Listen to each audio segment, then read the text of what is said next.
आपण शाळेत येतो तेव्हा बरेचसे पालक मुलांना आम्ही शिस्त लावतो, पण बहुतेक पालक बरमुड्या येतात, बहुतेक लेडीज पॅरेंट्स चुकीच्या पद्धतीच्या ड्रेसवर येतात. आता मला कल्पना आहे, माझी पण मिसेस घरी काहीतरी घालते, पण तसं ती बाहेर जात नाही.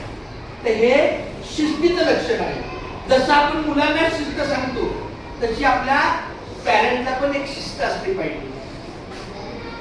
मी समजा आता पॅरेंट्स आहे, मी घरामध्ये माझ्या बरमुड्यावर आहे, मग शाळेत येताना बरमुडा चालेल का? स्कूल में आने के बाद बरमुडे पे चलेगा क्या? नहीं चलेगा. तो ये जरूरी आहे.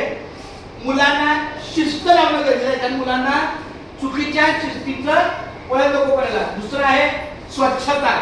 आम्ही वर्गामध्ये मुलांना कधी झाडा लावत नाही, झाडाला शिपाई आहे, पण आपला कागद आपल्या सोबत ठेवा, डब्यात टाका.